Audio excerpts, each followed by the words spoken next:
নমস্কার বন্ধুরা, সঙ্গীতার life cycle চ্যানেলে আপনাদের আরও একবার স্বাগত।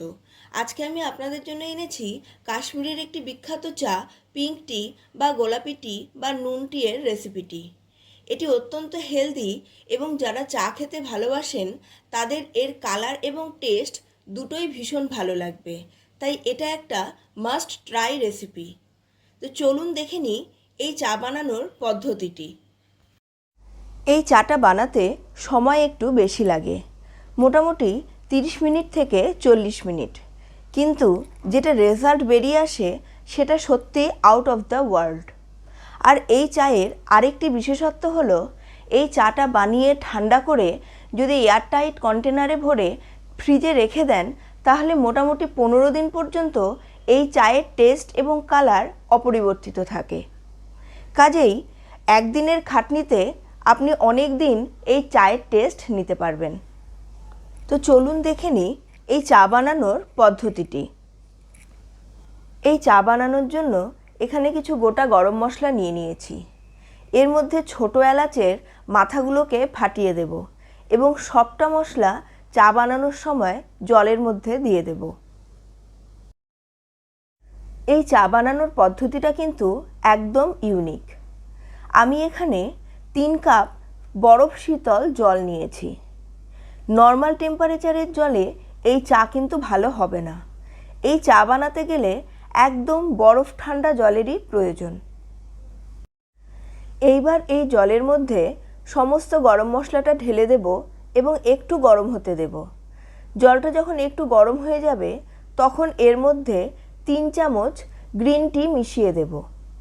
নর্মাল যে চা পাতা দিয়ে আমরা দুধ চা বানাই সেই চা পাতা এখানে ব্যবহার করব না, এখানে গ্রিন টির ব্যবহার করব। এইবার এই চায়ের জলে মিশিয়ে দেব হাফ চামচ লবণ। এটা খাওয়ার লবণ। এই চায়ে লবণ কিন্তু দিতেই হবে এবং এই লবণ দেওয়ার জন্য চায়ের টেস্টটা সামান্য নোনতা হয়। এখানে হাফ চামচ লবণ দিয়েছি আর দিয়েছি হাফ চামচ খাবার সোডা। এই লবণ আর খাবার সোডা এই পিঙ্ক টি বানানোর একটা মেন ইনগ্রেডিয়েন্টস। এই দুটোকে স্কিপ করা যাবে না।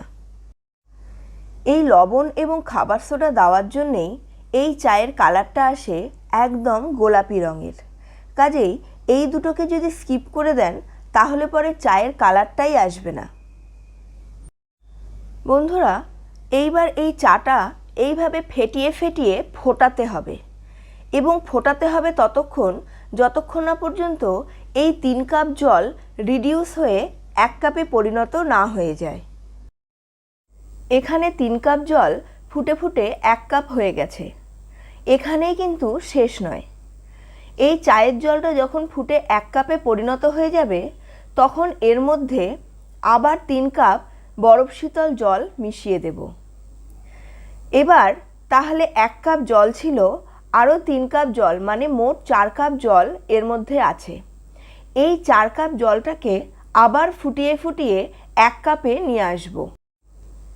এইবার আবার জলটাকে এইভাবে ফেটিয়ে ফেটিয়ে ফোটাতে হবে এবং এই 4 কাপ জলকে 1 কাপে নিয়ে আসতে হবে। দেখুন এর কালার কিন্তু অলরেডি চলে এসেছে। আবার যখন এইভাবে ফুটিয়ে ফুটিয়ে জলটাকে কমাবো তখন এর কালার অত্যন্ত সুন্দর একটা পিঙ্ক কালারে চলে আসবে। এই চা বানানোর সময় এর মধ্যে বিভিন্ন ধরনের গরম মশলা দিয়েছি, যার প্রত্যেকটার একটা আলাদা আলাদা পুষ্টিগুণ আছে। প্রচুর পরিমাণে ফোটানো হয় বলে এই গরম মশলাগুলো থেকে এর সম্পূর্ণ নির্যাসটা এই চায়ের জলে চলে আসে, যার জন্য এই চায়ের গন্ধটাই শুধু ভালো হয় না, এর টেস্ট এবং পুষ্টিগুণ অনেকটা বেশি বেড়ে যায়।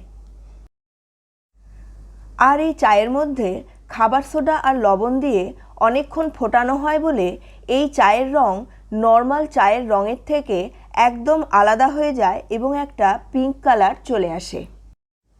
আর এই চায়ের হেলথ বেনিফিটও প্রচুর। এই চা আমাদের সিস্টেমকে ডিটক্সিফাই করে, স্ট্রেস রিডিউস করে।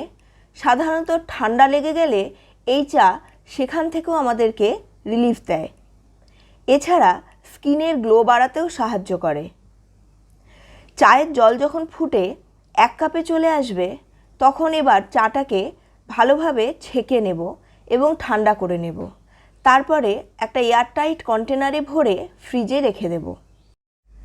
চাটাকে জলের সঙ্গে ফুটিয়ে ফুটিয়ে এটা একটা কাড়ার মতো হয়ে গেছে। এইবার চলুন দেখে নিই কেমন করে এই কাড়াটা থেকে আমরা পিঙ্ক কালারের চা বানাতে পারি। পিঙ্ক কালারের চাটা বানানোর জন্য আমি এখানে 2 কাপ দুধ নিয়েছি এবং দুধটাকে ভালো করে ফুটিয়ে নেব। দুধটাকে ফোটানোর সময় এর মধ্যে 2 চামচ চিনি দিয়ে দিয়েছি এবং 1 ইঞ্চি আদাকে থেতো করে এই দুধের মধ্যেই দিয়ে দিয়েছি এবং ভালো করে দুধটাকে ফুটিয়ে নেব।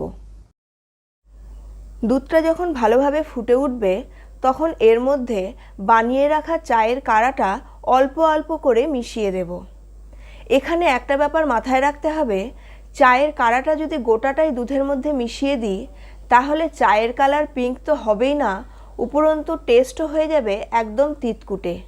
কাজেই অল্প অল্প করে কাড়া নিয়ে এই দুধের মধ্যে মেশাতে হবে। বন্ধুরা, আমার পিঙ্ক টি বানানো কমপ্লিট। আর এই পিঙ্ক টি এর পিঙ্ক কালারটা সত্যি অসাধারণ এসেছে। আর এই চা বানানোর জন্য এর মধ্যে যে সকল মশলাগুলো দিয়েছিলাম সেই মশলাগুলোর গন্ধটাও অত্যন্ত রিফ্রেশিং। এইবার এই চাটাকে একটা কাপের মধ্যে ঢেলে নিয়ে ওপর থেকে কিছু আমন্ড কুচি আর পেস্তা কুচি দিয়ে দিয়েছি এবং এর ওপর থেকে দিয়ে দিয়েছি কিছু ড্রাই রোজ পেটালস। এইভাবে সাজিয়ে বাড়িতে আগত যে কোনো অতিথিকে এই চাটা সার্ভ করুন। তারা শুধু প্রশংসাই করবে না, এই চায়ের কালার এবং টেস্ট দেখে অবাকও হয়ে যাবে এবং রেসিপিটি না জেনে আপনাকে ছাড়বেও না।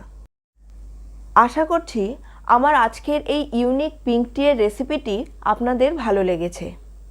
যদি ভালো লেগে থাকে তাহলে অবশ্যই লাইক করে দিন এবং প্রয়োজন মনে হলে ফ্যামিলি মেম্বার্স ও বন্ধুবান্ধবদের মধ্যে শেয়ার করে দিন। যারা চা লাভার তারা অবশ্যই রেসিপিটিকে ভীষণ পছন্দ করবেন। আর যদি বানিয়ে খেয়ে দেখেন যে রেসিপিটি সত্যি খুব সুন্দর তাহলে অবশ্যই কমেন্ট বক্সে এসে জানাতে ভুলবেন না। আর আমার চ্যানেলটিকে এখনও সাবস্ক্রাইব করে না থাকলে অবশ্যই সাবস্ক্রাইব করে নিন আর পাশে থাকা বেল বাটনটিকেও প্রেস করে দিন যাতে আমার যে কোনো নতুন রান্নার নোটিফিকেশন সবার আগে আপনাদের কাছে পৌঁছে যায়। আপনাদের সঙ্গে আমার দেখা হচ্ছে পরবর্তী আরেকটি নতুন ভিডিও নিয়ে। ততক্ষণ সুস্থ থাকুন, ভালো থাকুন এবং ভিডিওটিকে সম্পূর্ণ দেখার জন্য ধন্যবাদ।